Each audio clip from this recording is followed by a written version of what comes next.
Di dalam hadis diriwayatkan oleh Al-Imam Al-Bukhari dan Muslim, Rasulullah menyatakan min asyratis sa'ah an yurfa'al ilmu wa yathbutal jahlu. Jadi di antara tanda-tanda kedatangan hari kiamat itu adalah diangkatnya ilmu oleh Allah Subhanahu wa taala dan kemudian kokohnya kejahilan. Lalu di dalam hadis Bukhari yang lain, an Syaqiqin qala kuntu ma'a Abdillah wa Abi Musa qala an-nabiy sallallahu alaihi wasallam. Rasulullah sallallahu alaihi wasallam bersabda, inna baina yaday sa'ah la ayyaman, sesungguhnya pada masa menjelang hari kiamat terdapat hari-hari, masa yanzilu fiha al-jahl, kejahilan atau kebodohan itu turun merata dalam kehidupan manusia, wa yurfa'ul ilmu, dan ilmu itu dicabut. Hadis riwayat Bukhari.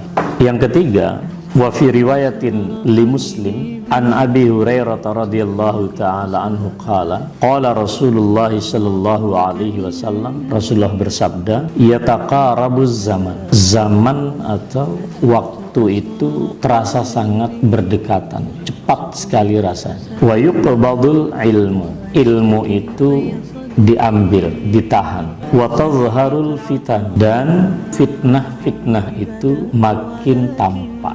Wa yulqis syuh, pelit dia, bakhil, kikir, itu semakin merajalela dalam karakter manusia.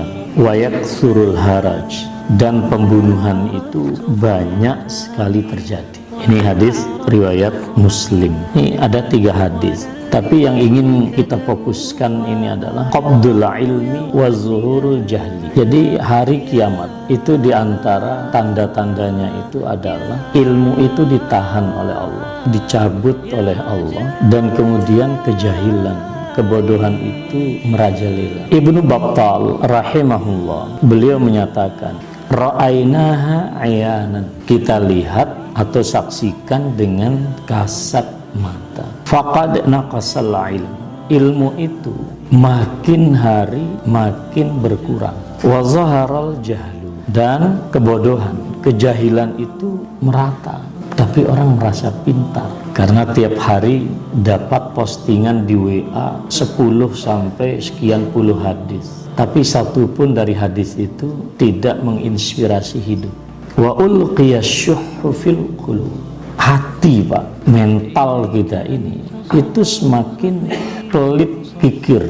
Wa ammatil fitan, fitnah itu menyeluruh sekarang. Kalau dulu fitnah itu bagi orang bodoh, sekarang orang pintar pun juga sama. Tidak beda rasanya sekarang orang berpendidikan dengan tidak berpendidikan. Wa kasural qatlu, dan pembunuhan itu sedemikian banyak. Itu yang dikatakan di dalam syarah Sahih Bukhari. Ya, kalau kita mau menyadari Pak, berapa juta umat yang dibunuh saat ini, lebih banyak yang dibunuh oleh sesama manusia ketimbang meninggal karena sebab misalnya bencana alam atau barangkali juga sakit. Oleh karena itu, Al-Hafidh Ibnu Hajar Al-Asqalani, beliau menyatakan apa yang dimaksud oleh Rasulullah Sallallahu Alaihi Wasallam gitu kan.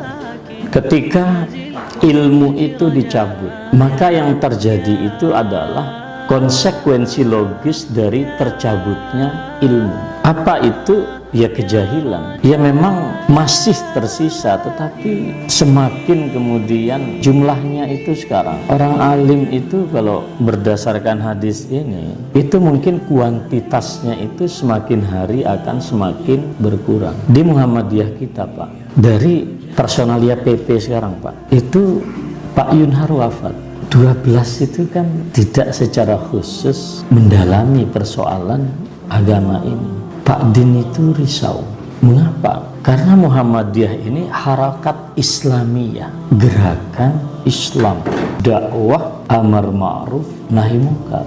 Kalau di situ tidak ada sibghah ulama, sibghah Islamiyah, maka karakter terharokah Islamiyah itu hilang. Karena memang banyak ulama mungkin, tapi adakah kemudian kerelaan untuk mengabdikan usia dan kesehatan yang tersisa untuk umat? Belum tentu.